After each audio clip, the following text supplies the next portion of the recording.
Welcome to Season 2 of Fintech's a podcast by the one and only policy shop for Canada's fintech scene. I'm Alex, and I'll be your host. Join me as I talk to the people who are making a big difference in the lives of Canadians. Today, our guest is Rob Hyde, CEO of Payment Source. We talk about why open-loop prepaid cards are a thing, what it's like being a fintech in Canada, and what grade the government gets on managing its own payments. Rob, thank you for joining us today. Great to be here, Alex. So tell me, what is Payment Source? So Payment Source has a pretty interesting history. We really started as a prepaid company, so really distributing and selling prepaid products. And our evolution has really been to go from that to being a full service payments company. And it's been quite the journey. Why are open loop prepaid cards a thing? Yeah, that's a great question. I think, if you think about the history of gift cards, they really started as a solution for a particular merchant to kind of build loyalty or have a way of gifting, right? Access to that store or that location. But I think people really appreciated the ability to have flexibility and choice. So if you're thinking of grandma giving, a card to one of their grandkids, it's much easier to have something that you can use anywhere as opposed to grandma needing to know exactly which stores you like to shop at and so forth. So it's really been an interesting kind of evolution. It's I think a very natural evolution. And then when you start to get into the idea of reloadable prepaid and the ability to kind of reuse it, again, it's all about evolution. So the way things are evolving now, right? Like you have neobanks, for example, using prepaid cards or giving their customers prepaid cards that function a bit like debit cards, right? Like functionally, they're very similar. Is there a counterfactual world where this prepaid evolution doesn't happen? For example, like say we're in a world where it's easier to build customer loyalty with apps and other things, where you can initiate payments from a customer's account very easily, where fintechs maybe can even issue debit cards and credit cards. Does prepaid become what it is today in that world? Yeah, I think it still would have had a really interesting place. I think if you look at Canada in particular and North America in general, there is a love affair with cards. So I think, when you look at the history of payments and fintech, actually, it's often really an evolutionary thing as opposed to a revolutionary thing. And even our own history is really about evolution, like finding a problem and then using like a particular solution to kind of evolve or do better at that problem. So I think, in North America, because we had such a love of cards, people had at one point, probably had 2 to 3 credit cards in their wallet, right? And I think it's natural to say, oh, here's just another card product. And that's the starting point for everything else, right? And then the apps kind of can wrap around that and kind of come later. Right. On the subject of evolution, why is Payment Source's evolution such that the focus is going beyond prepaid now to other sorts of payment services? Like, you guys have a pay by bank solution. Help me make sense of this evolution or pivot. Yeah. So again, it's really a history of us solving our own problems for our own products and our own markets, as opposed to trying to sell, a concept or an idea to others without having proven it to ourselves. So a good example is, in one of the early days, we had built a relationship with Canada Post. And for Canada Post, we were building a general purpose reloadable card, a GPR card. And one of the key challenges when you have a GPR card is, how do you get money into that product? So what is the way or the on-ramp that you use to get money into that product? So we had that same problem when we were launching it with Canada Post. And so we kind of quickly came up with the idea that, hey, we could use a barcode or a QR code. And effectively, because it's a retail network, we could leverage that retail network to actually get money into the card. And that became a much quicker way rather than saying, oh, here's this code you need to know, or here's this mechanism that you need to do. So it was a very kind of clear evolution into something that was a payment, right? In fact, moving money. And so we started to kind of solve those problems for ourselves. Later on, we needed to, find a way of doing that digitally. And so we added like the pay by bank type solution through Interac e-transfers, and so on. So that actually made it one of the most popular and valuable card programs in Canada at the time. So it was very unique. It was very different, but it was very intentional, solving our own problem as opposed to trying to bring a new idea to the market. And it's only after we saw how successful it was for ourselves that we said, hey, this could be useful for others. And we started to become much more of a pure play payments company rather than just a prepaid company. Why? And feel free to disagree with the premise of this question, but as you're explaining this, I can't help but recall some of my conversations with others in the space talking about the different payments problems they solve and how these things sometimes organically evolve into products they offer. Why is the payment system so complex and janky like this, where superficially simple things are actually quite difficult to do if you're in the business, if you're in the trenches? Well, if you think about the infrastructure that we built for however many decades, it was really to enable banks to move money, right?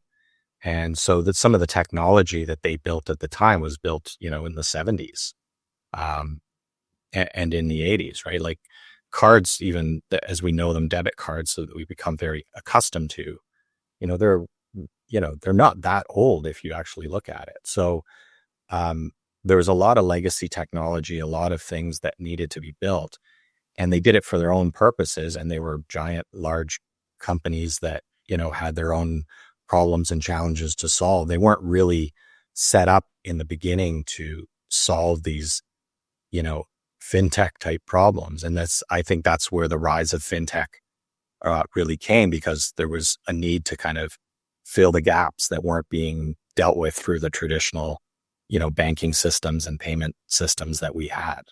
Right. One of the problems that I hear a lot about is, how do we make pay by bank work? You guys make pay by bank work. It's not always clear to me at the outset what we mean by pay by bank. So maybe we can start there. What exactly is pay by bank, and how is it different from an e-transfer or an AFT today? So pay by bank is really about like moving money from one account to another. And there's a variety of different kind of ways you do that. And I think the key thing about pay by bank is it's funds that people have, and it's about, providing a mechanism to either take funds into an account or move funds out of an account. So, it's useful for a lot of purposes, because not everyone can use a credit type solution or a card, payment rail type solution. So this becomes kind of an alternative to that allows, different customers to access, their account outside of having to kind of be in their own bank account. Our solution very much uses the Interac rails to do it. So we've kind of embraced that as a starting point, but we really see the emergence of open banking and access to different payment rails as really the mechanism that will allow us to kind of take that further and do kind of more creative real-time type payments. Right. Pay by bank is something many are excited about. I mean, I've long heard that some of the larger banks, in all these sort of kind of off the book sessions they have amongst each other to kind of stay ahead of the curve, have even talked about pay by bank and how they can get involved in that game and make it easier for their customers to move money from account to account. But one story we can tell ourselves, and you alluded to it at the beginning, is that card payments, credit card payments in particular, and the economic model around them have entrenched them. Consumers are literally paid to use their credit cards. Mm-hmm. What would need to happen for pay by bank to become a more attractive payment option for Canadian consumers overall? Like, what would it take for them to really give credit cards a run for their money? Yeah, that's it. That's a really great question, and I don't think it's something that's easily answered. I think, as you mentioned, banks have a lot of business in the credit card space, right? They actually make a lot of money on their credit card issuing business, and so they don't really want to disrupt that heavily, even though they also want to solve customer problems.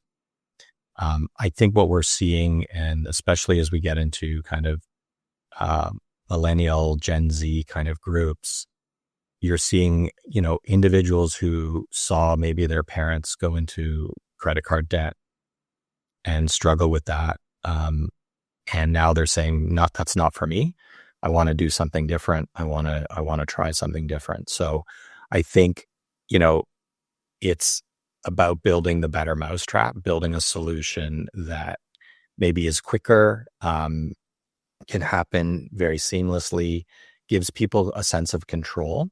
Because I think, that's one thing that a pay by bank kind of solution gives over a credit card is I think you have a real good sense when you are using a pay by bank, like how much money do you have left? Like what is your ability to spend? How can you control your own kind of budget and payment, capability?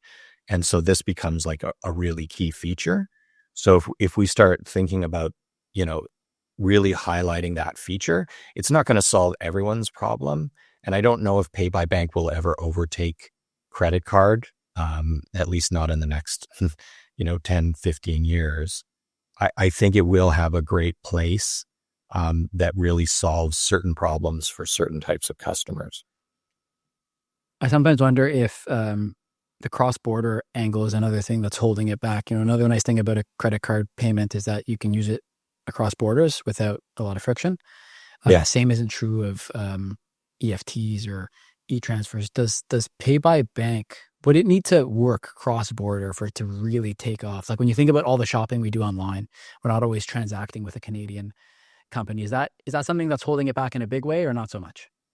I think it holds it back a little bit. Like there are other solutions, like, PayPal has kind of been doing um, cross-border solutions where you can tie your bank account into your PayPal account, for example, and then shop online. You're seeing, you know, companies like, Wise doing that as well. So I think there are tools that are enabling that, but it's hard to beat, the ubiquity of a credit card solution. Now, it's interesting when you say cross-border or international, because if you're saying, okay, cross-border into the US, into the UK, some parts of Europe, great, credit card is very dominant there. But there's other places in the world where credit card is very behind other methods of payment. So, I think as we evolve, we'll see other types of solutions kind of coming alongside credit card, but it is hard to kind of beat the ubiquity of the cross-border capability of a payment network Uh, that is a MasterCard. in which markets do you see the credit cards kind of lagging behind or being leapfrogged? Well, you see, like the Netherlands is a great example. So they have a payment solution there called Ideal, and that was put in place a number of years ago, and it's effectively a pay by bank solution, and it got very rapid adoption and is almost more ubiquitous than credit card in the Netherlands because it's a really affordable, easy way of doing it. Like the merchant fees are super low, and therefore the merchants love it. They want to kind of adopt these things because credit card can be quite expensive for a merchant, and it became something that everyone kind of got on board with, and the banks there got on board with, and it just became a very ubiquitous method of payment. So, but again, I don't know if they had the same entrenchment challenge that we in North America have with our love of cards, right? As you said, people literally get paid to use these cards, right? But, the challenge becomes, we're still paying for them. We just don't realize how we're paying for them because we're paying for them in increased prices that merchants have to charge in order to cover those costs, right? Right. How can fintechs, or what are the ways that fintechs are coming in and making pay by bank or account to account transfers more appealing to consumers? Yeah, again, I think you're seeing if you can start doing things similar to a loyalty type program. So I think a great example is if you can look at kind of co-marketing or finding ways of highlighting specific merchants, allowing, merchants who would maybe have a little more difficulty being discovered. If you can use a payment method that lets consumers get a discount at that merchant, right? It's kind of, instead of it being, oh, here's the reward and that reward comes from the method you pay, right? It's more like, here's a reward, but that reward is driven from the merchant as opposed to from the card program, right? But there's a lot of co-marketing that can be done there. I think that would be really interesting. You're starting to see, even companies like Wealthsimple who are starting to offer those types of, things where it's like, hey, we can give you extra discounts. There's a whole new campaign of, hey, saving is great, but you also need to live your life, and we'll find ways of helping you save money on everyday things, right? Whether it's your Netflix account or whatever that may be. So I think things like that is where we're going to start to see some interesting innovation. There was some market research that Accenture published a while ago, and it basically concluded that payments is, of all the fintech verticals, the biggest. I feel like I've seen similar things said by others more recently. When I think about the biggest fintechs in the world, many of them are also payments companies. Why is payments so big? Why is there such a lucrative opportunity there? It's payments is what's common to every business, right? So it's not surprising that all business journeys eventually lead there, right? Not every company needs a loan. Not every individual needs loans. But everyone needs a payment, right?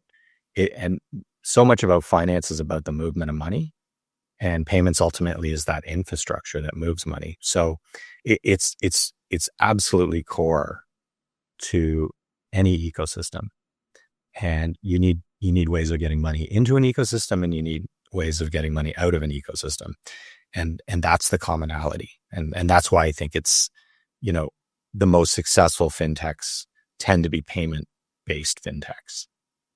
Why are some of the payment-based fintechs so big? Like they're some of the biggest, like some of the biggest companies in the world are payments related, right? Like some of the card networks, they're huge. Yeah. Yeah. And I think, ultimately because commerce is a global business, you need to move things globally. And if you can solve something globally, you can scale it massively. And payments is one of those things that, despite there being tons of barriers to moving money internationally, for those companies like the Visas or the PayPals or, Amex, if they've solved a lot of that, challenge around how do you move money globally, then it's kind of obvious, like this, they can achieve scale that no other company can achieve, right? Canada's a pretty small market compared to some of the other markets around the world. Like the U.S. being our neighbor is always one that comes to mind, and to which we're maybe sometimes unfairly compared. Despite our size, the Bank of Canada says there are thousands of payment service providers. I've asked this question to others before. What do all these payment service providers do, given that almost every Canadian has a bank account and payment services from their banks, and our banking sector is pretty concentrated? And like what are these thousands of companies doing? Well, they're solving very specific problems, right? So it could be about moving money internationally. It could be about, giving access to methods of payment or different ways of paying that, you don't normally get access to. Like that's where our focus is.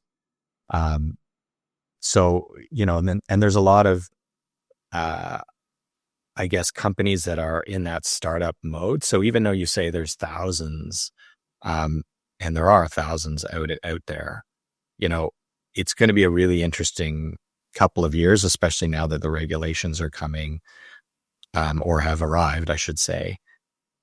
Where do those companies land? I don't think all of them are prepared for the regulation that's happening. And so I think it's going to be an interesting kind of consolidation journey that a lot of payments companies are going to go on. And, the good ones will continue to grow and get big and solve those problems. But I also think some will go away, frankly, right.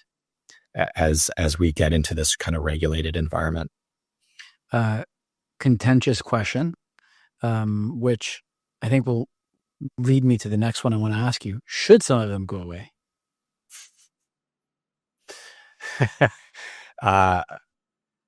Yeah, I think it's hard not to say yes, some should, because, regulation is important. Like,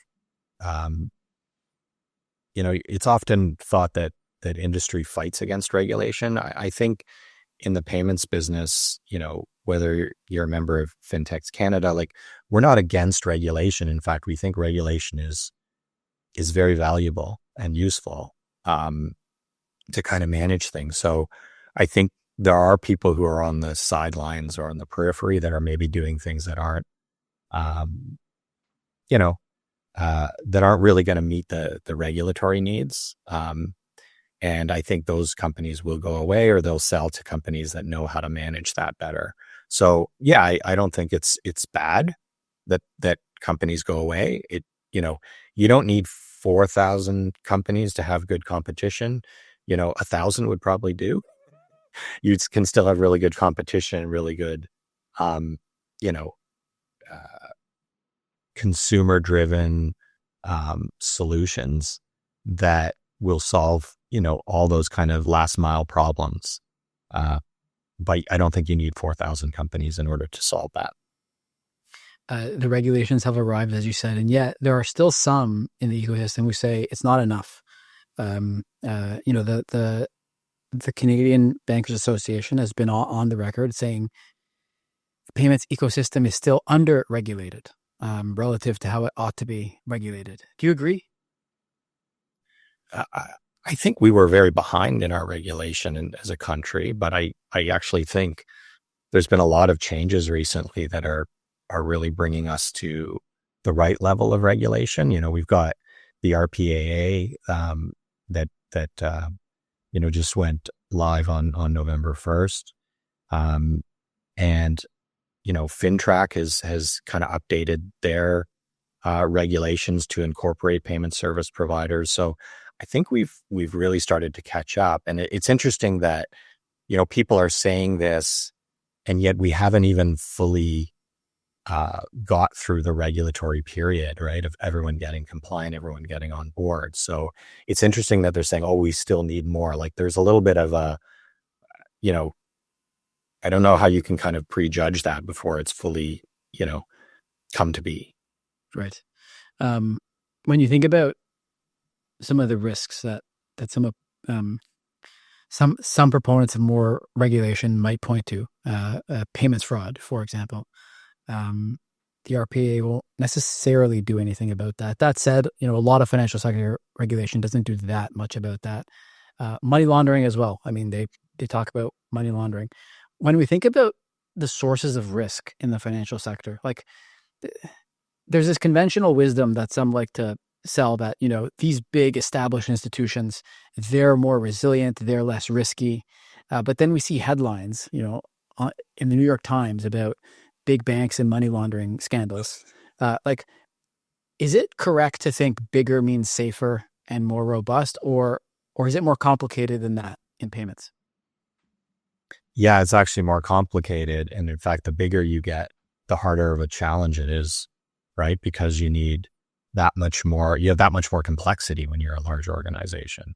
So it takes a lot of energy and effort, to stay on top of that, where, smaller, organizations that are focused on one or two particular things can watch those one or two particular things really well and have the ability to kind of monitor them in a better way. Right. So I actually don't think there's any correlation between size and safety. And then you get into, as you gave good examples, like there's opportunities to hide in large organizations that in smaller organizations doesn't always exist.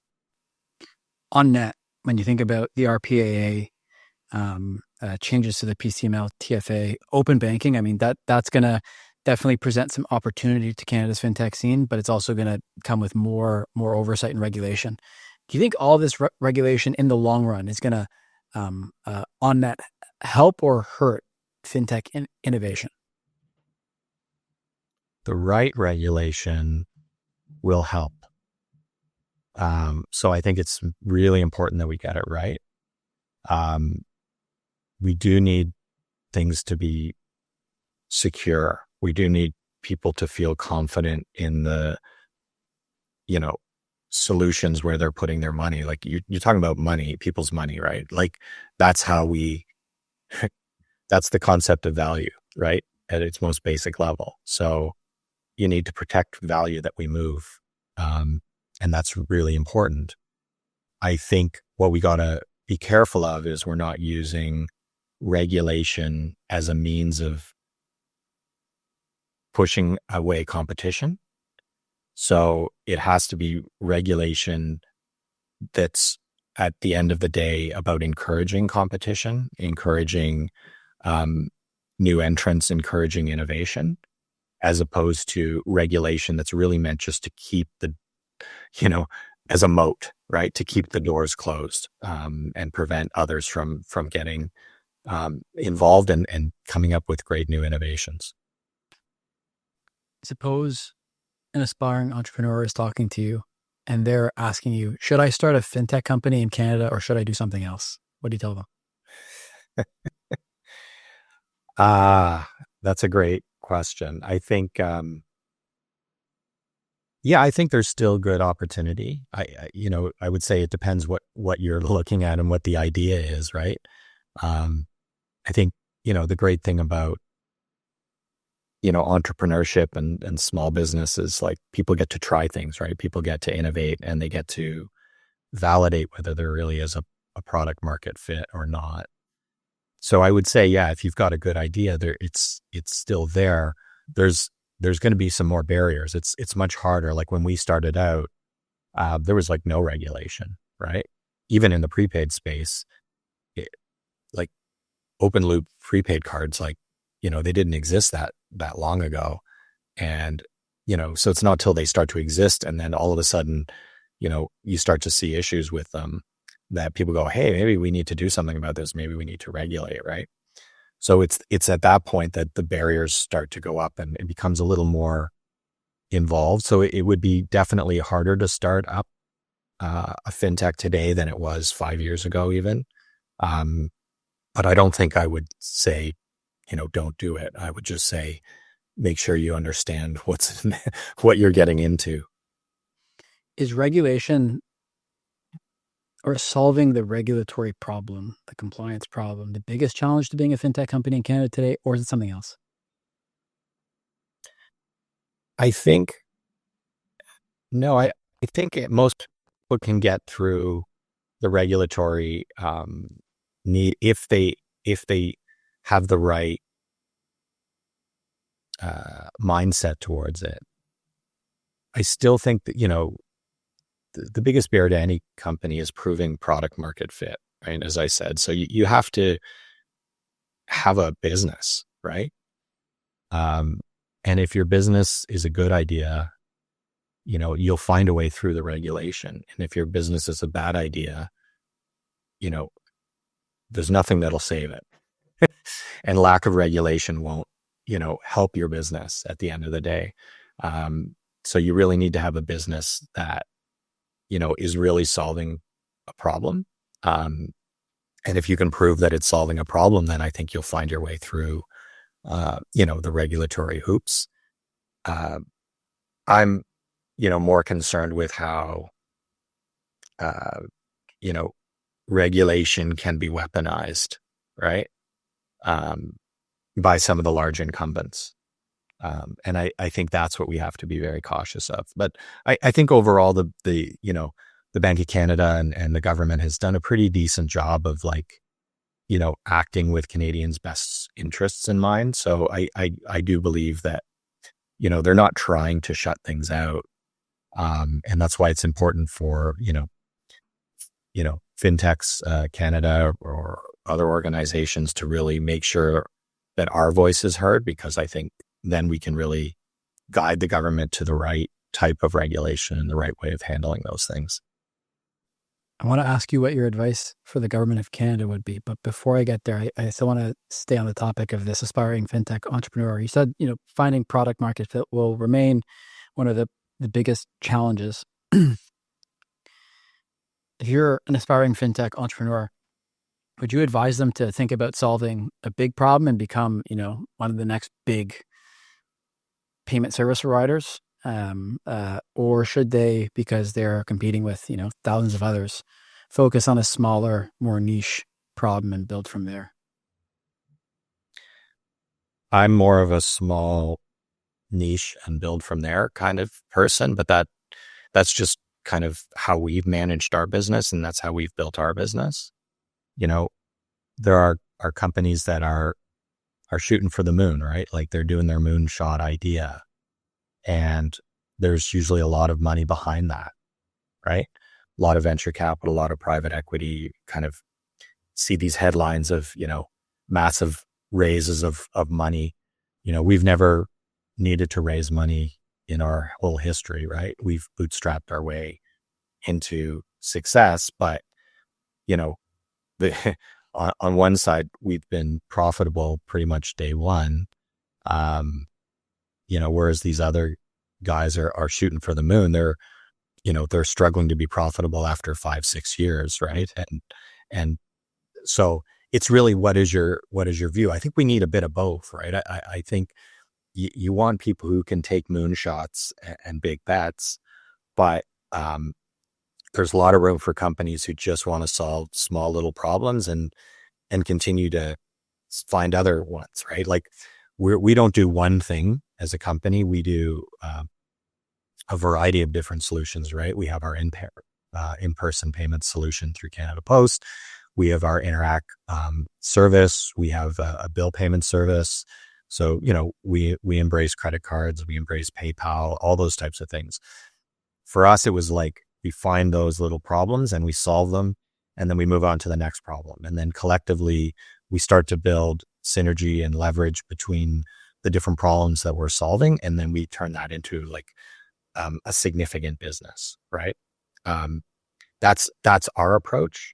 I'm not saying that's the only approach, but it really is like one of those worlds. And if we have too many moonshot kind of views, then we'll probably not do as well as a country. But if we have nobody doing moonshots, then I think we're also in challenge. We get back into that, problem.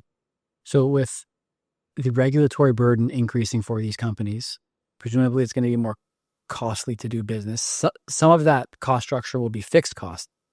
Again, I'm presuming here, these regimes have not fully come into force yet. We don't know how exactly they're going to play out, but presumably some of the cost is fixed, which means you probably need some scale to justify that investment in the first place. For a company like Payment Source that started a while ago, grew to a size where, there's no problem absorbing that cost. The niche strategy worked, but do you think for a newer company starting now, having to absorb these costs, some of which are fixed, do you think the niche strategy still makes as much sense as it did back then? Or do you think the cost of regulation is not that high? Don't want to call it trivial, but it's closer to trivial than non-trivial. It's not trivial. And I think it will create some barriers to entry. I think it would be naive to say it won't create barriers to entry. But it's you know, how big is big and how small is niche, right? Like you're going to need to have enough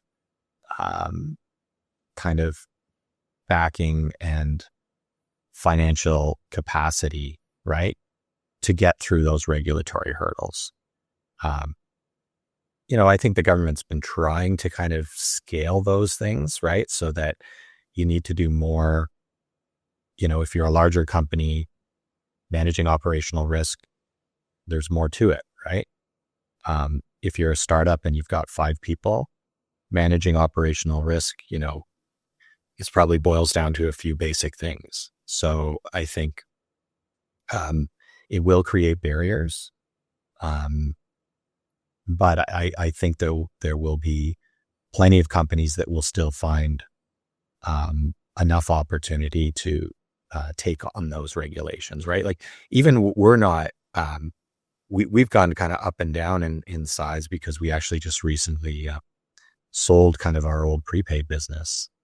And so we went from being, a pretty, decent sized company of, around 100 people. And we're now like back down to much more kind of entrepreneurial company, but we still have to go through those regulations, right? And we're still finding our way of getting through that. And it's going to cost us money and it's going to mean an investment. But I think as we get through it, the benefits will be, we will now be kind of seen as a trusted entity. And I think building those kind of senses of trust will be, are critical to having a successful payments company. So you have to solve that trust problem anyway. And regulation is, I think, one way of helping to solve it. It might be too soon to ask this question and therefore unfair to put it to you, but I'm going to do it anyway. This increased cost of business that's associated with the regulation, are there any types of payment companies or payments business ideas that will just be completely taken off the table? Like, are you going to be able to bootstrap a company in this new world, or are you going to need significant backing and investors? What's changed about the kinds of ideas that are commercialized and grow in scale because of the regulation? Yeah, I do think it's a little early to tell, right? Like, the RPA regulations are a good example. Like, there's a bunch of guidelines. There's a lot of I'm sure you've read it. I've read it many times.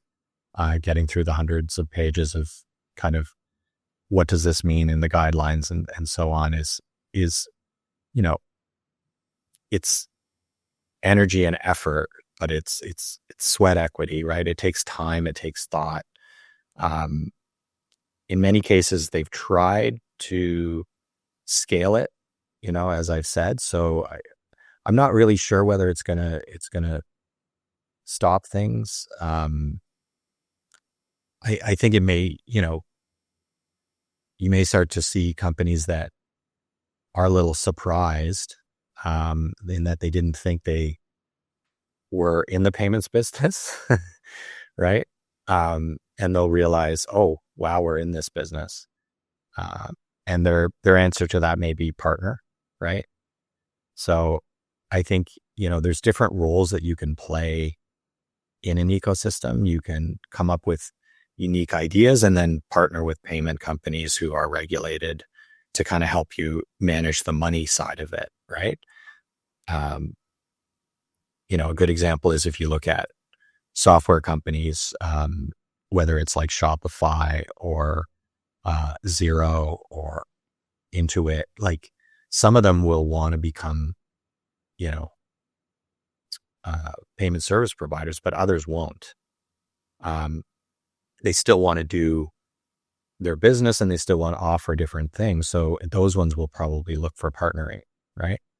And so I think there's different ways into solving those problems that may be about not always building it yourself, but rather looking for partners within the ecosystem to help you get in. Right. One subject I don't understand nearly enough as I should is government payments. the Receiver General is a member of Payments Canada because the government makes a lot of payments. It also receives a lot. As a payments expert, in your opinion, how well does the government do these things? Well, there's multiple ways of looking at that. So, first of all, like the question back is like, what do you mean by government? Because if we think of government as the federal government, right, that's one thing, but there's plenty of other governments that we interact with on a daily basis, right? We have provincial bodies that we interact with. We have municipal bodies that we interact with. Some of them are like the federal governments are involved in the regulatory side of it, and they care about like big infrastructure, right? Which is why they're part of Payments Canada, and it makes total sense. They have a huge stake in the safety and soundness of our payment system. So of course they want to be at the table, and they want to be talking about how, businesses and they themselves are managing that. But there's also, provincial governments that may have their own regulations, right? Like Quebec has its own regulations around, money services businesses, and that's different from the rest of the country. So you really have to first ask, what do you mean by government? And then I think there's two perspectives on government. One is, how is the government managing its own payments? And then how is the government acting as an agent of change with regards to the ecosystem or the payments ecosystem?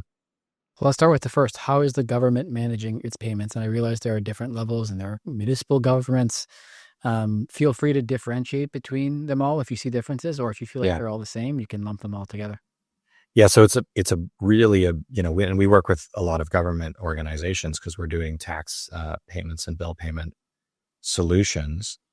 So at a federal level, I would say they're doing fairly well in terms of providing Canadians with choice. They've looked at ways of advancing, how you can do direct deposits now, how you can use, the CRA My Account, and you can make payments through that. They've even enabled some debit card type payments through that solution. But they were also open to working, with third party providers such as us. And, we can provide solutions like credit card, Interac e-Transfer and Canada Post, right? Like one of the things that they saw really compelling was, they were getting checks, a lot of checks coming in, and they were looking for ways of reducing those check volumes and finding, a new solution to that. For people who maybe aren't capable or comfortable using, card-based solutions or electronic payments, like how do you handle that group? So, our Canada Post solution became a really valuable tool that was both high tech, from how we engineer it and how we get the money through to them, but also very low tech from the consumer standpoint, because they can take a piece of paper and walk into a Canada Post and have a QR code scanned on a piece of paper. So it kind of combines those worlds. So I would say at the federal government, certain departments are doing quite a good job. Other departments are still struggling, because that's the other thing is, even when you talk federal government, there's multiple ministries, multiple, departments within a government, and they're at different stages. So they're not really looking at it holistically across all departments. They're really letting each department figure it out, which I think, is a challenge for them. So I think that's one thing they could do a little better, is maybe think more generically about how payments fits into the overall services that they're providing. At the provincial level, I think there's some governments that have made some decent progress, but others I think are still lagging way behind. And it gets, again, very specific to, departments, right? Like in Ontario, there's Service Ontario, and there's some decent options around how you can engage with your government through Service Ontario. But not everything is covered there. And so there's still, I think, limitations around choice and inclusion that are creating some barriers for people. And then when you get down to like the city level or even small towns, like they're way behind, right? But they have no resources in order to, to solve those problems. So they're looking around going, I wasn't set up to accept a credit card. Like property taxes, didn't build in the 2.5% merchant fee, right? That it would cost to use a credit card. So it becomes a challenge for those, for sure. Why should the government care about making payments work better? Why should they care about managing their own payments better? Like what's the opportunity cost here of not?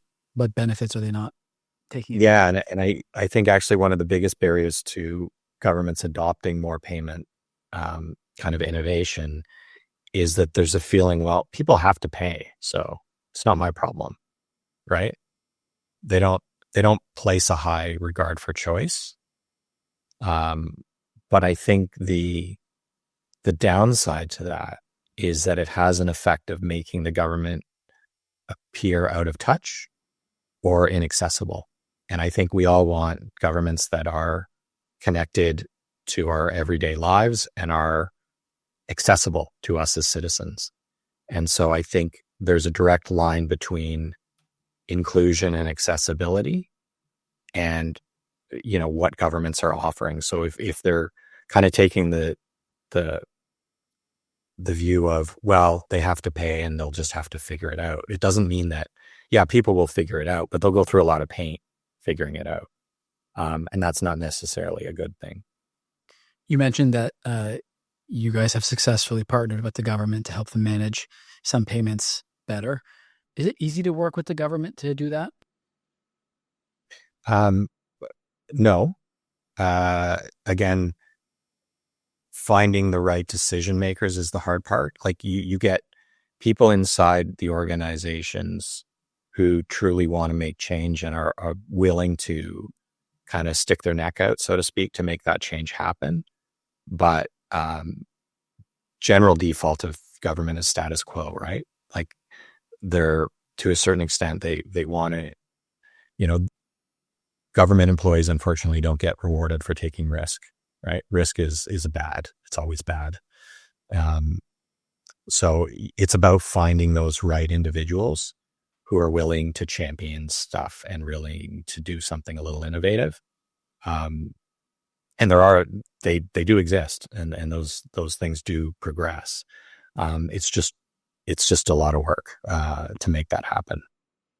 Do you think the whole Phoenix fiasco scared the government from doing anything here for a long, long time?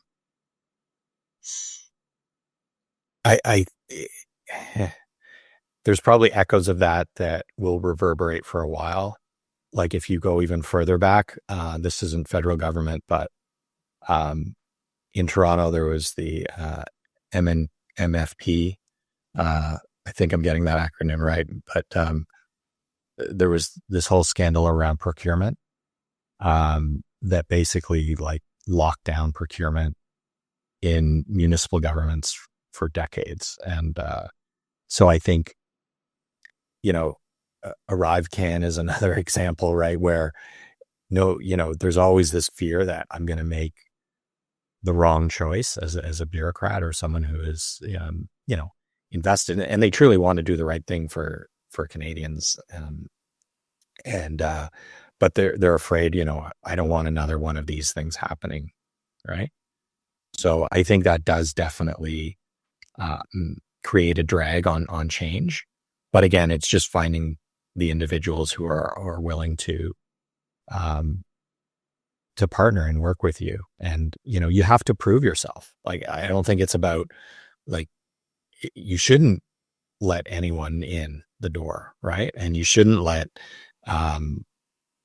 it be something that isn't validated and tested and piloted. Like, I think the way of piloting ideas and really seeing how they work makes a lot of sense in kind of government organizations, proof of concepts, all those types of things. they really help to validate and build trust and build resilience in things like that. I sometimes wonder whether the government's risk aversion is warranted. Like, objectively, does the government screw up in these ways more frequently or in worse ways? Or is it just that there's more public attention and the government's not any worse at making these sorts of decisions than anyone else really in the Canadian economy? It's just that the magnifying glass is always on them and we hear about it. The magnifying glass is definitely on them. And I would say the Canadian public, leaders have the ability to be forgiving about mistakes and say, okay, we made a mistake. Let's learn from that and move on. Right. When certain policies happen in the public eye, like people don't get elected. Yeah. Right. And then they're out the door. So the tolerance for failure is low. And it's a nature of, politics and that we can remove someone from office if we don't like the job that they're doing. Right. And so there's less patience, I think. Right. And so if the Canadian public has less patience, then that drives the risk tolerance to a very low level. So one of the benefits of managing payments better is more choice, more accessibility. Canadians feel more in touch with their government. They feel like their government is catering to their preferences for how to make payments or receive them. One of the other benefits I sometimes hear about is just reducing the administrative cost of payment processing for the government on the back end. Is there any good research out there on what the cost of payment processing is for the government today? It's really hard to get stats. I've been looking all over for stats around that. It's not easy to get at. I think there's been some decent stats around checks in particular, like certain types of payments. The cost of a check, is upwards of, in many cases, $5 to process that check, even more in some cases. So checks are something that governments have targeted very specifically because there's a very clear view of what that cost would look like. When you talk about speed of reconciliation, ease of managing data and information, it's less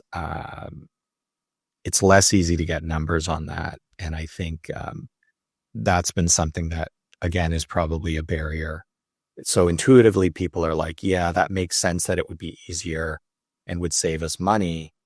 But I don't think, again, everyone's looking for, some other organization or some other government body to have done the homework on that and to have proven something out.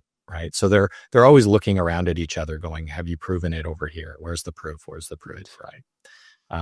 So it is a challenge, but there's definitely in our belief, there's tons of savings to be had around the administration of payments, right? Like when things go right, they're fine. When things go wrong is actually when a lot of the costs really reveal themselves. Do you think if this research existed and it was like a really solid, defensible number, do you think it'd be big enough to get the government to maybe be a little less risk averse here?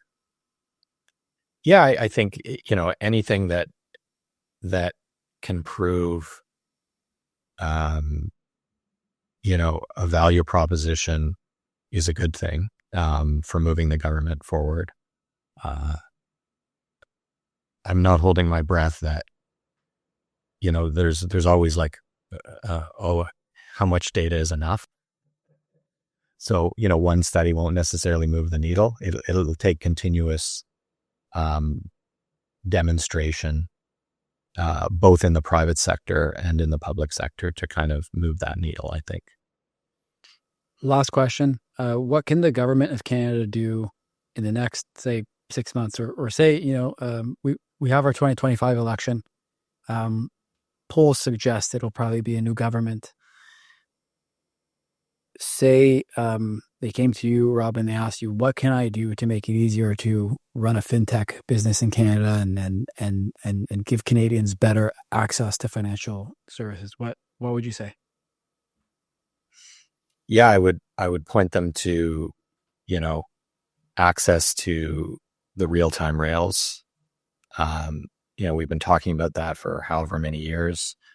Uh, you know, even something as simple as like, working with an Interac, right? It's not something that we can really do directly. We have to go through banks. So banks are always been the gatekeepers. So the more that government can allow regulated, proven, trusted companies to have access to those things, I think the better we will do. So real-time rails, open banking, all those initiatives that, we've been talking about are still the initiatives we need to keep talking about, and we need to keep the pressure on in regards to that. And I think the argument that, the banks have to be the gatekeepers because they're big and safe and secure, like, yeah, they do a great job of managing and keeping a lot of things safe, but that doesn't mean that small entities can't also be very safe and secure, right? So regulation and access have to go hand in hand. Step one was regulation. Now it's about, okay, now that once we get that regulation kind of solved, which we're in the middle of doing right now, then it becomes, okay, how do you get access? Right. Rob, thank you so much for joining us today. I hope you found this conversation as fun as I did. Yeah, it was a great conversation. Thanks a lot, Alex. And that's a wrap for this episode. Thanks for joining us. If you're looking for more, visit us at fintechscanada.ca or follow us on LinkedIn. See you next time.